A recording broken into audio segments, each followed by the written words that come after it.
to Unapologetically Woman. We're celebrating phenomenal women all across Kentucky who make no apologies for their perspectives or the impacts that they're making in the community. Today we're celebrating Elisa Bruce Cooley. Elisa is a wife, a mom, an educator, founder and owner of a multilingual translation services, and executive director at Reach Incorporated.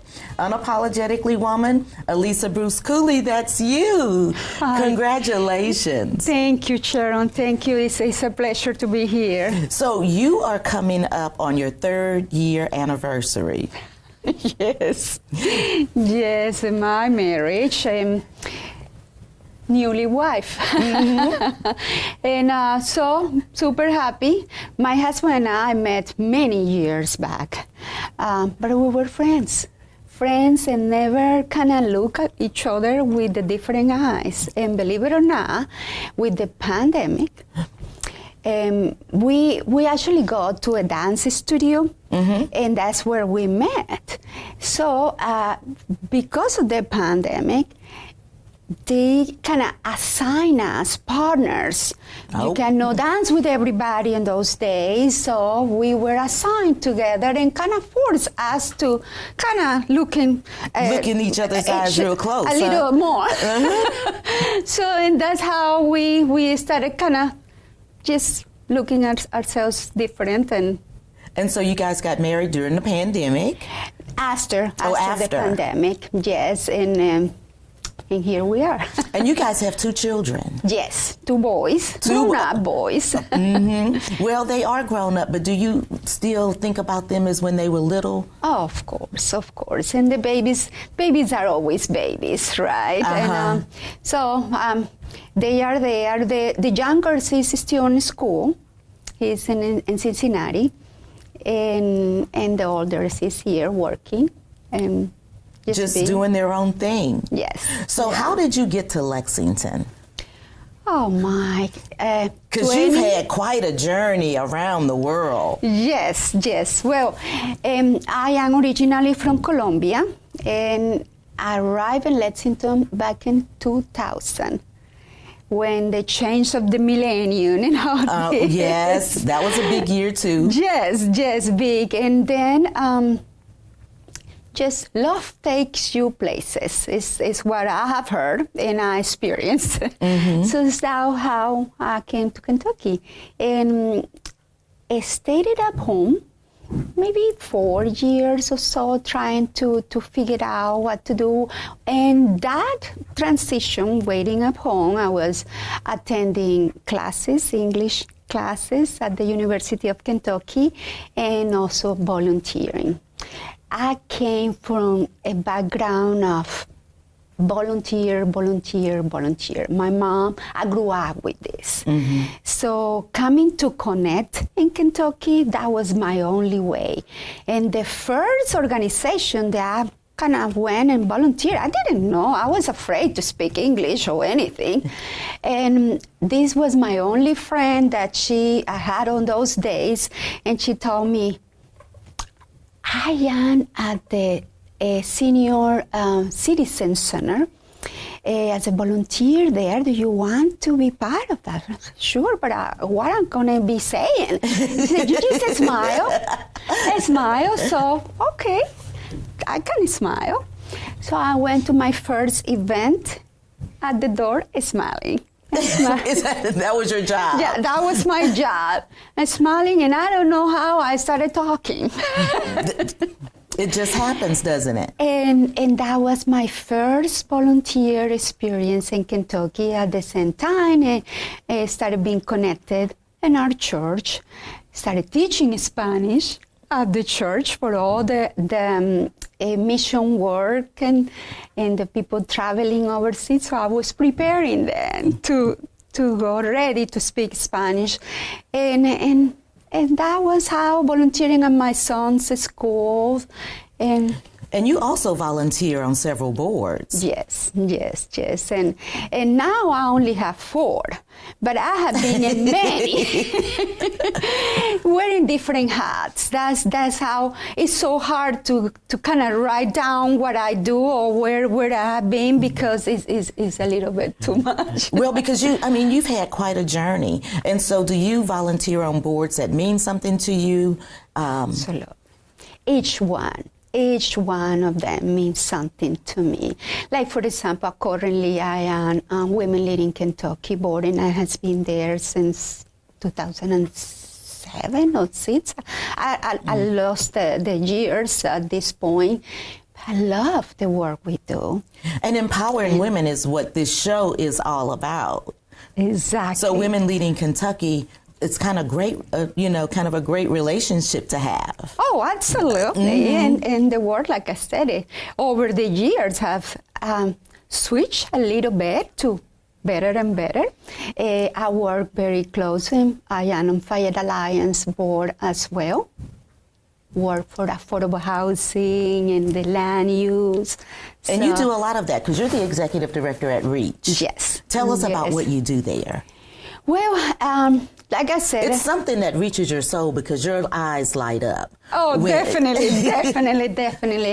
I love my job. I have been at REACH for 10 years, and as executive director, entering my 3rd year.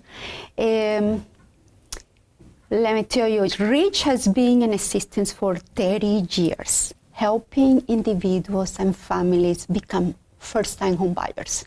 Mainly that. Of course, we cover so many other areas. One of the particular areas that we work at REACH is to help and empower people to become self-sufficient. Absolutely. And so financial education is one of my strongest area. I have a great passion and that as an educator, a background in education, so that is one of the favorite places to be, is being in a classroom. Let me ask you, what does it feel like when you see someone be able to buy and own their own home? Well, what is the experience when you're in the moment with them seeing this happen? Well, everything starts with a dream, right? When people gets to us, the agency always says, I want to buy a house. And then let's see where you are. And wherever they are, no matter where, is where we meet them and take them by the hands, step by step. We will find individuals that, for example, they don't have any credit history. And now it's time to start credit history. Or maybe have a negative credit history. Let's reverse that credit That's history. right. I don't like those other terms that they're being used for credit. Because to me, it's reversing history. Absolutely. And then, wherever the people are, the idea is to walk with them to reach that big dream and make it a reality. And make it happen, because part of gaining generational wealth starts with owning property. Absolutely. So then is what we do.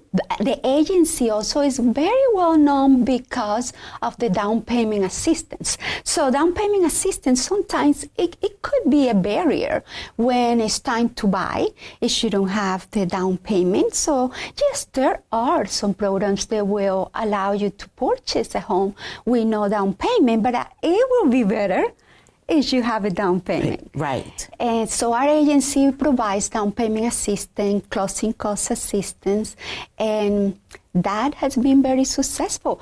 And we have families, over 1,000 families with new homes. Oh, that's so wonderful. Yes. It really is, because owning a home, you just can't wake up and decide that you're going to, if you've never owned a home, you just can't decide you're going to go buy one and go get it done. Definitely no. And it's a complex process for anybody. So one of the things also that we do at the agency is to work with new immigrants. all these new populations from all over the world, they come with the same dream. That's right. The same dream of being homeowners. And so, if you don't speak the language, one thing that we do at Rich very well is to welcome any language, and we provide the classes and all the home buying education courses and the language that is needed. And so speaking of language, you founded a translation service. Yes, I have my company since my early years in Kentucky, and it has been very successful. We provide interpreters, services. What's the name of your company? iiWA.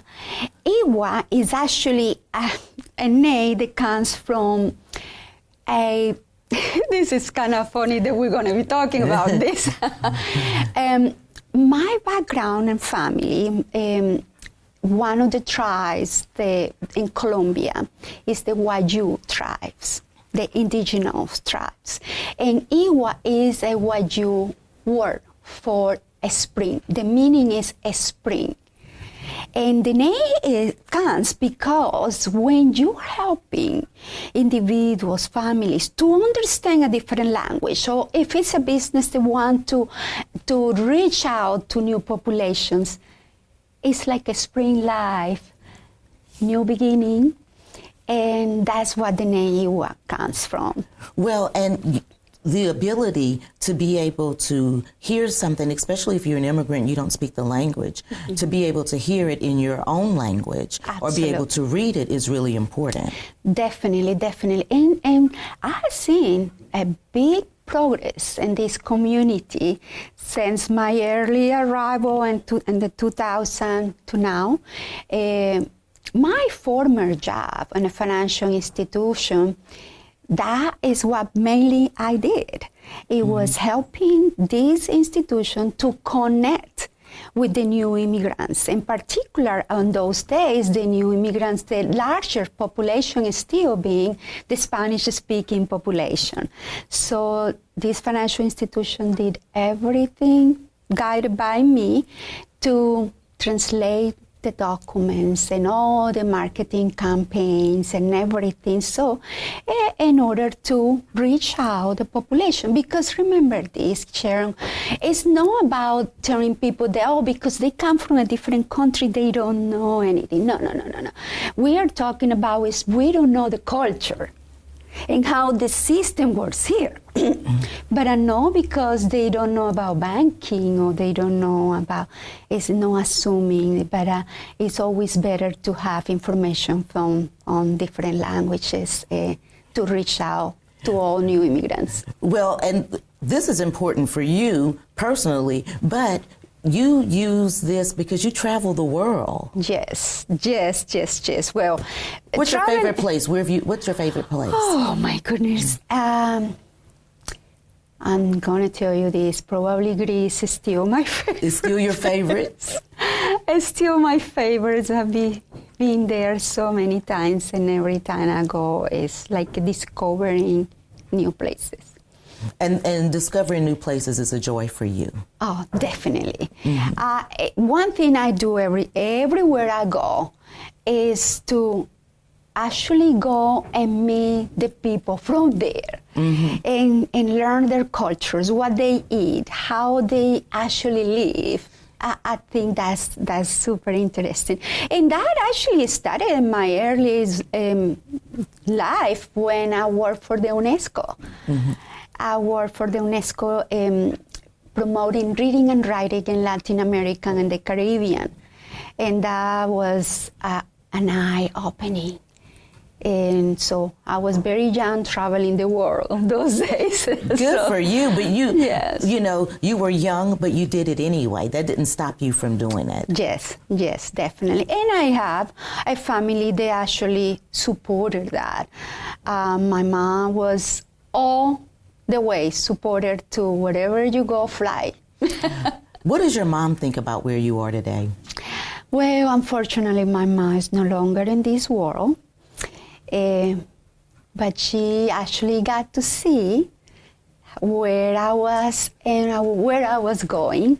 And then, so I miss her, of course, but I feel that she's still with me, you know. And she's still in you. Exactly. So we are running to the end of our time, but I want to give you, I know it goes quickly, I want to give you the last word for young girls or young women that might be watching you. What kind of advice might you give them? Well, one thing is learn who you are and remember where you come from. Then do your homework. No matter where you are, every field that we are in, it can be very different from one and another one, to actually do the homework. Never stop doing the homework, because it requires do the homework to maintain yourself relevant, updated, and continue learning. My family will call me a lifelong learner. And I am always learning something. And it's because that probably is the key to maintain yourself young in life. So that's my advice. Thank you so much. Congratulations. Thank you so much. You guys continue to watch as we celebrate other phenomenal women all across Kentucky on Unapologetically Woman. I'll see you soon.